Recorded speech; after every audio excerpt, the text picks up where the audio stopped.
बुरा दौर हर एक की लाइफ में आता है, फेलियर रिजेक्शन हर एक की लाइफ में आते हैं, लेकिन एक इंसान से दूसरे इंसान का फर्क किस तरह से होता है कि कोई इंसान अपने बुरे दिनों को छोड़ के या अपने जीवन में जब भी कोई दिक्कत आ रही है उससे उबरता कैसे है, रिकवर कैसे करता है, बाउंस बैक कैसे करता है। कोई इंसान है गिरा रहता है, कहते हैं गिरना बुरी बात नहीं है, गिरे रहना बुरी बात है। कोई इंसान गिर गया गिरा रहता है, वो एक्सपेक्ट करता है कि उसको कुदरत का साथ मिले, उसका भाग्य का साथ मिले, उसके उपाय काम कर जाएं, लोग उसकी हेल्प करें, कोई नहीं करता है। और एक इंसान है कपड़े झाड़ के उठ के खड़ा होता है और वापस अपनी रेस में आता है और विजेता कहलाता है। यही एक इंसान का दूसरे इंसान से फर्क है। और आज के वीडियो में हम यही चर्चा करने वाले हैं कि आप अगर जीवन में आपको लगता है कि कोई दरवाजा बंद हो गया, आपके भाग्य के द्वार बंद हो गए, आपके जीवन में बुरे दिन आ गए, एक बुरा दौर आ रहा है, तो उस दौर से रिकवर किस तरह से किया जाए। ये बुरा दौर जो है ना, ये पैसे के मामले में हो सकता है। सपोज करिए किसी इंसान की इनकम एकदम से आनी बंद हो गई, उसके कई पैसे इस तरह से अटक गए कि उसको अब कुछ सूझ ही नहीं रहे, करें तो क्या करें। या कोई इंसान, उसका रोजगार एकदम से खत्म हो गया। कई लोग हैं जो जीवन में लगातार स्ट्रगल मोड में हैं, नए से नया काम करते जा रहे हैं, काम करते जा रहे हैं, लेकिन कोई काम चलता ही नहीं है। थोड़ी देर के लिए कोई काम चलता है, फिर से काम बंद हो जाता है। उसकी वजह से उनकी सेल्फ रिस्पेक्ट खत्म हो गई, परिवार में उनकी इज्जत होनी बंद हो गई है, समाज में लोग उनके साथ बहुत ज्यादा उठते बैठते नहीं है। कहते हैं ना कि जब कोई आपसे पूछे कि आप क्या करते हैं, तो दरअसल वो ये अंदाजा लगा रहा होता है कि आपको इज्जत कितनी देनी है। तो काम कारोबार से तो सीधे सीधे हमारी इज्जत भी जुड़ी होती है। तो रिकवरी किस तरह से की जाए? नॉर्मली देखिए, एक एज ग्रुप होता है 25 से लेके 55 साल तक का एज ग्रुप। ये 30 साल जो होते हैं ना किसी की भी आयु में, ये बड़े इंपॉर्टेंट होते हैं। इसी में इंसान ने राइज करना होता है, इसी में किसी इंसान की लाइफ में डिजास्टर आते हैं और इसी एज ग्रुप में इंसान जो है रिकवरीज करता है। हालांकि कुछ एक्सेप्शन होती हैं जिनमें इंसान जो है छोटी उम्र में, 25 से पहले की उम्र में ही बहुत बड़ी सेलिब्रिटी बन जाता है। कुछ एक्सेप्शन होती हैं 55-60 साल की उम्र के बाद ही कई लोगों का करियर शुरू होता है। लेकिन ऐसे लोग जो है ना, टोटल 100% का 1-2% से ज्यादा नहीं होते। मेजॉरिटी जो है ना, ये 25 से लेके 55 साल के एज ग्रुप के बीच में होती है, जो जीवन में इस तरह की सारी धूप छांव सर्दी गर्मी सहती है। और एस्ट्रोलॉजी जो है ना, इससे बढ़िया माध्यम ही नहीं है इन चीजों से रिकवर करने का। एस्ट्रोलॉजी से बढ़िया माध्यम ही नहीं है समझने का कि जीवन में दिक्कत आई तो कैसे आई और अगर इससे रिकवर करना है तो किस तरह से करना है। तो चलिए जानते हैं कि जीवन में अगर भी कोई दिक्कत आए, अगर कोई दरवाजा बंद हुआ नजर आए, तो उसकी चाबी कहां से ढूंढनी है, अपनी किस्मत के दरवाजे को किस तरह से खोलना है। नमस्ते, मेरा नाम है योगेश शर्मा, स्वागत है आपका happy life with Yogesh Sharma में। दोस्तों, इस वीडियो में आगे बढ़ने से पहले एक विनम्र निवेदन कि अगर अभी तक आपने अपने इस चैनल को सब्सक्राइब नहीं किया है ना, तो कृपया सब्सक्राइब जरूर करिएगा और बेल बटन दबाना बिल्कुल मत भूलिएगा। मैं 25 से 55 साल की एज ग्रुप की बात इसलिए कर रहा हूं कि 25 से पहले ना इंसान के सीखते सीखते कितनी उम्र लग जाती है। कभी कॉलेज में सीखता है, फिर उसके बाद जब अपने वर्क प्लेस पे आता है तो उसको पता चलता है कि जो कॉलेज में पढ़ा था वो तो यहाँ पे काम ही नहीं आ रहा है। एक नए सिरे से एजुकेशन शुरू होती है। तो सीखते सिखाते 25-28 साल की उम्र तो आ ही जाती है। और फिर एक 55 साल की एज ग्रुप के बाद ऐसा समय आता है कि नौकरी पेशा लोग जो है वो रिटायरमेंट की तैयारी करनी शुरू हो जाते हैं। जो बिजनेस वाले लोग हैं, उनकी अगली जनरेशन तैयार खड़ी होती है उनको टेक ओवर करने के लिए। तो उनको लगता है कि शायद उनकी पारी अब बीत गई। तो इसके बीच में जो एज ग्रुप है ना, जो इसमें अपने पत्ते सही से खेल जाता है ना, वो इंसान जीवन में विजेता तो कहलाता है, वो आने वाली पीढ़ियों के लिए भी कितना अच्छा बेस छोड़ के जाता है। तो इसमें ना आपने सबसे पहले क्या ध्यान देना है कि जीवन में दिक्कतें कब आती हैं, किस तरह से आती हैं। जीवन में दिक्कतें आती हैं जो भी प्लैनेट्स हमारे चल रहे होते हैं ना, उनकी हार्मनी, उनके साथ हम अपना तालमेल नहीं बिठा पाते हैं, तो जीवन में दिक्कतें आती हैं। दिखने में ये दिक्कतें ऐसी लग सकती हैं कि चलते चलते इंसान की नौकरी छूट गई। दिखने में ये दिक्कतें लग सकती हैं कि किसी इंसान के पैसे कहीं पे मर गए, कहीं पे पैसे फंस गए। दिखने में ऐसी दिक्कतें आ सकती हैं कि किसी का कोई एक्सीडेंट हुआ जिसके बाद जीवन बदल गया, या किसी इंसान को घरेलू प्रेशर इतने हुए कि उसकी वजह से वो लाइफ में तरक्की नहीं कर पाया। लेकिन ये सारी की सारी दिक्कतें जो है ना, ये प्लेनेट के द्वारा कंट्रोल होती हैं। हमेशा किसी भी समय पे किसी भी इंसान की ना एक किसी ना किसी प्लेनेट की दशा तो चली रही होती है ना। ये दशा ही उस इंसान के थ्रू बात कर रही होती है। आप समझ जाइए कि जिसकी भी कोई दशा चल रही है ना, वो ग्रह उस इंसान के थ्रू बातें कर रहा है। अब किसी इंसान के अगर बृहस्पति चल रहे हैं, तो वो इंसान जो है उस समय पे उसका आचार व्यवहार, उसका उठना बैठना, उसकी चॉइसेस, ये सारी की सारी जुपिटर के अनुरूप होनी शुरू हो जाती हैं। स्लो प्रोसेस है, लेकिन होता ऐसा ही है। इस चीज को हमेशा याद रखिएगा। वो इंसान अगर जिसकी बृहस्पति की दशा चल रही है, बृहस्पति से उल्टे कर्म करेगा, तो उसके जीवन में उसके किस्मत के दरवाजे बंद होने पक्के ही हैं। उसके जीवन में अब घबराहट भी आएगी, चिंता भी आएगी, तनाव भी आएंगे और उसके जीवन में उसकी तरक्की भी रुकेगी। अब बृहस्पति से उल्टे एक्शन किस तरह के हैं, सब चीजें डिस्कस करते हैं। लेकिन उससे पहले समझ लीजिए कि जब भी किसी इंसान की जीवन में जो दशा आती है ना, वो किस तरह से इंसान को बदलती है और उसके अनुसार इंसान को बदलना किस तरह से चाहिए। ये जानकारी बड़ी इंपॉर्टेंट है। इस जानकारी की थोड़ी इंटेंस भी है। इस वीडियो को चाहे आप एक दो बार रिवाइंड करके नोट कर करके नोट्स बना के सुनिएगा, तभी ये वीडियो समझ आएगा। क्योंकि खाली उपाय अगर मैंने शेयर करने होते ना, तो अभी तक मैं 10 बार उपाय शेयर कर चुका होता। लेकिन ये जो जानकारी है ना, ये बड़ी इंटेंस जानकारी है। ये उन लोगों के लिए भी इंपॉर्टेंट है जिनको एस्ट्रोलॉजी का कुछ भी नहीं आता, और ये उन लोगों के लिए भी इंपॉर्टेंट है जो एस्ट्रोलॉजी को फर्दर सीखना भी चाहते हैं। किसी भी समय पे किसी इंसान के जीवन में जिस भी भाव की दशा चल रही है ना, वो उसकी एक्टिविटी को कंट्रोल करते हैं, उसकी चॉइसेस उस एक्टिविटी को कंट्रोल करती हैं। सपोज करिए किसी भी इंसान के लाइफ में उसके 10वें भाव की दशा चल रही है। 10वां भाव करियर का भाव है, 10वां भाव आपके काम करने का भाव है।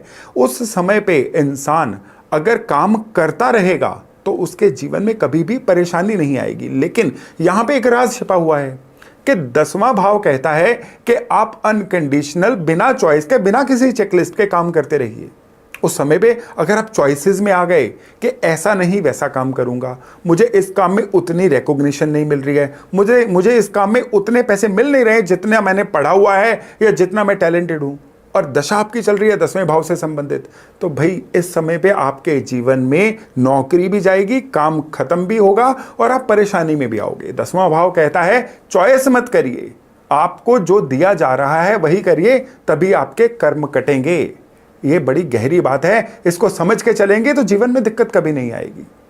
मैं शुरू से शुरू करता हूं। 12 भाव है ना, किसी भी इंसान के लग्न के दशा चल रही होगी ना, लग्न मिलता ही उस इंसान को है जो उसके पेंडिंग कर्मास को टू बी कॉन्टिन्यूड मोड में उसके इस जन्म में कर्म पूरे होने होते हैं।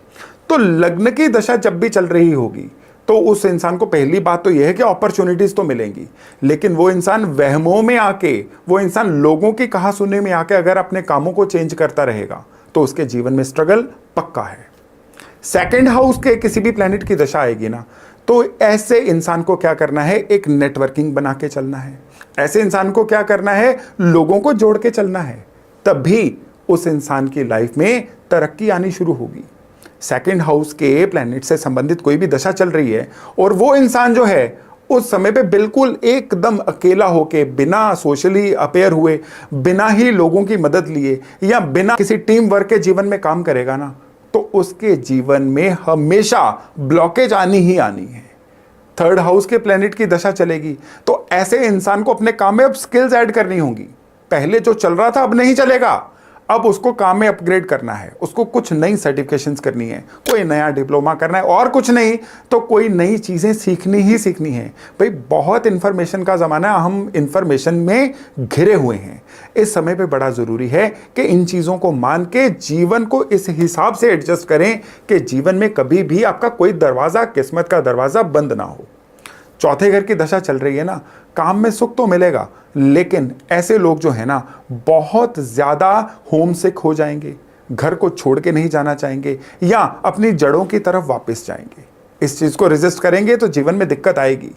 फिफ्थ हाउस की दशा चलेगी तो ऐसे में इंसान को लीड करने का मौका तो मिलता ही मिलता है।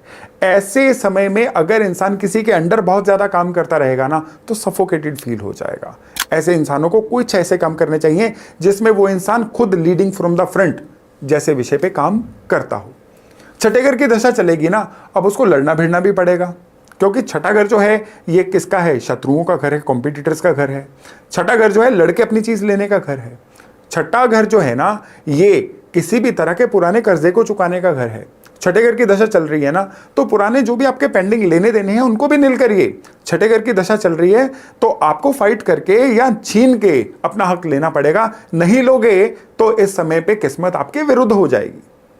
सेवंथ घर की दशा चल रही है ना, तो आप अगर चीजों को बैलेंस बना के नहीं चलोगे ना, तो जीवन में पीछे रह जाओगे। यहां पे आप किसी एक तरफ हो जाओगे ना, तो फिर जीवन में खराबी हो जाएगी। कई लोगों के कई शौक होते हैं, कई लोगों को काम कुछ करना पड़ता है, लेकिन उनकी हॉबीज कुछ और होती हैं। दोनों में बैलेंस बना के चलना होगा।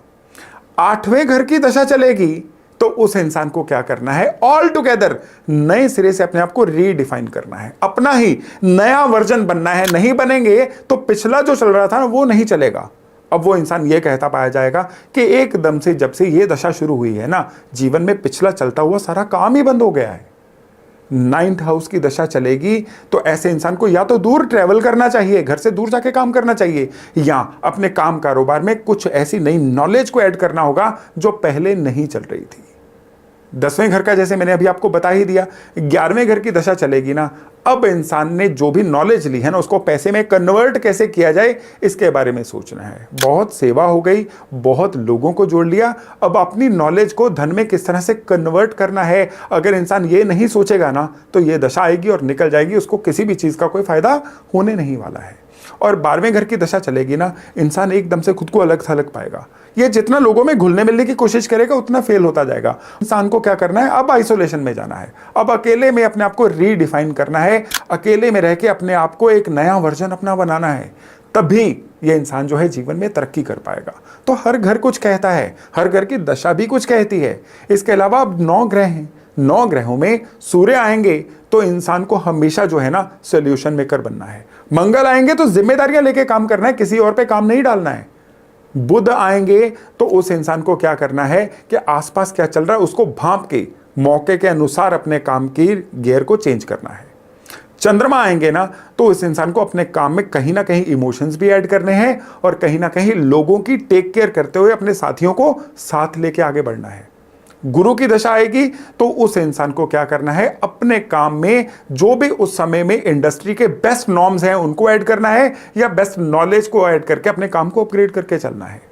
शुक्र का समय आएगा ना तो उसको अपनी विजिबिलिटी को बढ़ाना है, अपने डिस्प्ले को बढ़ाना है, दुनिया उसको किस तरह से देखती है इस चीज की भी केयर करके आगे बढ़ना है।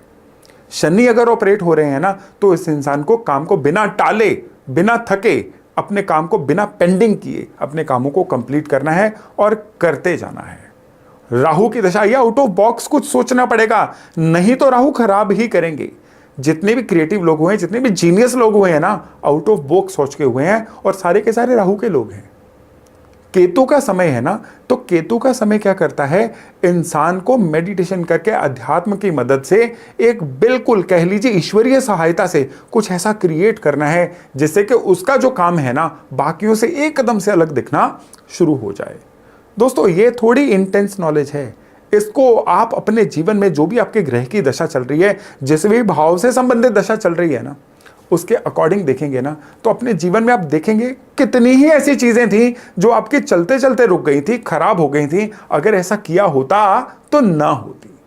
तो ये एस्ट्रोलॉजी की जो नॉलेज है ना, ये बड़ी रोचक नॉलेज होती है। हमें जरूरत होती है सिर्फ और सिर्फ पहचानने की कौन सी तरंगें इस समय हमसे बात कर रही हैं और किन तरंगों के अनुसार अपनी वेवलेंथ को हमें एडजस्ट करना है, ताकि जीवन की जो तरक्की की गति है ना ये निर्बाध रूप से चलती रहे। तो दोस्तों ये जानकारी यहीं तक, बहुत जल्द मिलते हैं नए टॉपिक नए विषय के साथ। तब तक अपना खूब ध्यान रखिएगा। नमस्कार।